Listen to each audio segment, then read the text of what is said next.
Breaking news from around your world on this Friday, May 10th, 2019. I'm Larry Rice. President Donald Trump's latest tariff hikes on Chinese goods took effect Friday, and Beijing said it would retaliate, escalating a battle over China's technology ambitions and other trade strains. The Trump administration raised import taxes on $200 billion worth of Chinese imports from 10% to 25%. China's Commerce Ministry said it would take necessary countermeasures but gave no details. The increase went ahead even as American and Chinese negotiators began another round of talks in Washington aimed at ending a battle that has disrupted billions of dollars in trade and shaken global financial markets. American officials accuse Beijing of backtracking on commitments made in earlier rounds of negotiations. The talks were due to resume Friday after wrapping up without any word on progress. Beijing retaliated for previous tariff hikes by raising duties on $110 billion worth of American imports. But regulators are running out of U.S. goods for penalties due to their lopsided trade balance. The higher import taxes apply to Chinese goods shipped on or after Friday. That means goods that are already on the way to the U.S. will be charged the lower, earlier rate. By sea, goods sent from China take about 3 weeks to cross the Pacific. That gives negotiators more time to reach a possible agreement before the full force of the increase hits. Secretary of State Mike Pompeo said the United States does not want to go to war with Iran, but will retaliate if the country attacks American citizens or interests. Pompeo said in a statement, "The regime in Tehran should understand that any attacks by them or their proxies of any identity against U.S. interests or citizens will be answered with a swift and decisive U.S. response." He warned Iran not to confuse U.S. restraint for a lack of resolve. That statement comes in response to the Middle Eastern country having engaged in an escalating series of threatening actions and statements in recent weeks. According to Pompeo, Pompeo's statement comes in response to the Middle Eastern country having engaged in an escalating series of threatening actions and statements in recent weeks. However, U.S. officials have said Iran has been moving short-range ballistic missiles on boats through the Persian Gulf in preparation to possibly attack U.S. forces.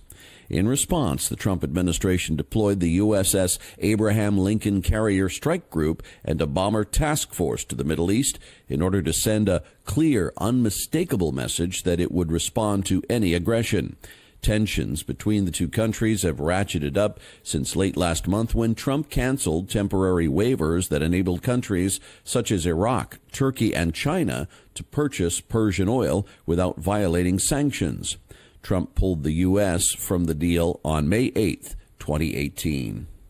The leader of North Korea ordered its military to boost its strike capability as he directed another missile firing, according to state media Friday.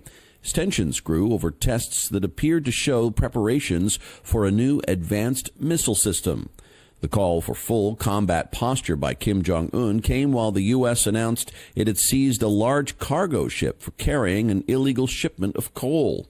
The increased tensions come amid a gridlock in dialogue after the second summit between Kim and President Trump collapsed over U.S. demands for Pyongyang's nuclear disarmament and Kim's demands for relief from punishing sanctions.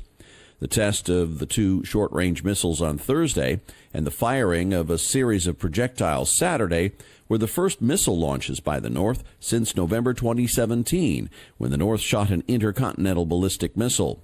The South Korean and U.S. militaries are analyzing the tests, which will include whether they were the Iskander short-range ballistic missile developed by Russia. The Justice Department said the 17,000-ton Wise Honest is one of the North's largest cargo ships, and it was first detained by Indonesia in April 2018, but is now in the possession of the United States.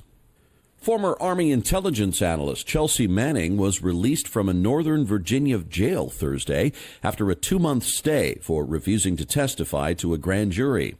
Manning spent 62 days at the Alexandria Detention Center on civil contempt charges after she refused to answer questions to a federal grand jury investigating WikiLeaks.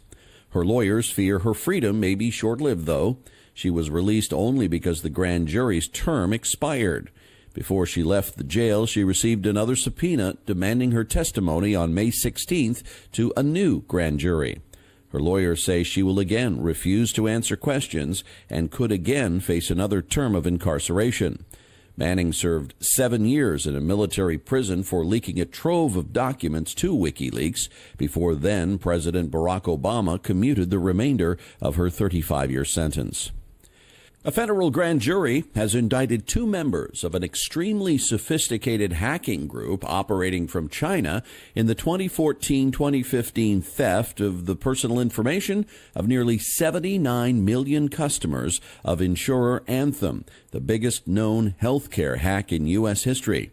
The Justice Department said the 2 also hacked 3 other U.S.-based companies that it did not name, one in the technology sector, the other in basic materials and communications. The indictment, unsealed Thursday, alleges Fuji Wang, a 32-year-old who goes by the Western name Dennis, and a man with 3 listed aliases identified as John Doe stole data, including names, birth dates, social security numbers, and medical IDs, first accessing Anthem's network in May of 2014. The indictment said their access was not terminated until January 2015, after they were detected. Indianapolis-based Anthem, the nation's second largest health insurer, agreed last October to pay the government a record $16 million to settle potential privacy violations. Anthem said in a statement that it was pleased with the indictment and stressed that there was no evidence that information obtained through the 2015 cyber attack targeting Anthem has resulted in fraud. President Trump said he will nominate Patrick Shanahan to be his second Secretary of Defense, putting an end to months of speculation about the former Boeing executive's standing in the administration. Shanahan had been leading the Pentagon as acting secretary since January 1st, a highly unusual arrangement for arguably the most sensitive cabinet position. He took over after Jim Mattis resigned. The announcement comes close on the heels of an investigation by the Defense Department's Inspector General over accusations that Shanahan had shown favoritism toward Boeing during his time as Deputy Defense Secretary, while disparaging Boeing's competitors. The probe appeared to stall his nomination, but the IG wrapped up the investigation rapidly and cleared Shanahan of any wrongdoing. Shanahan wields none of the star power of Trump's first defense secretary, and that may be just the thing for a commander-in-chief who seemed to resent Mattis for his reputation in Washington as a superior strategist and a moderating influence on an impulsive president.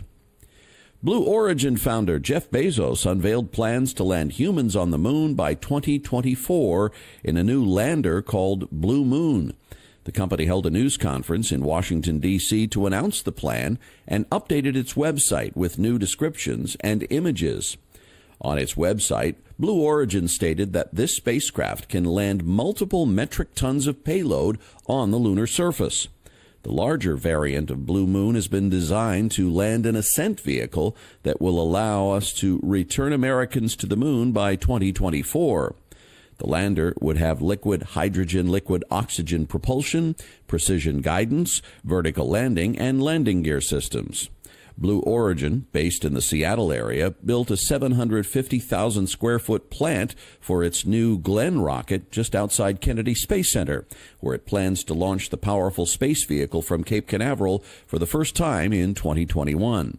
According to Blue Origin, the Blue Moon lander technology builds on the company's experience with its smaller New Shepard rocket, which has undergone tests in Texas. And that's your update for this Friday, May 10th, 2019. I'm Larry Rice. Thanks so much for supporting this podcast and for listening, and I hope you have a wonderful weekend.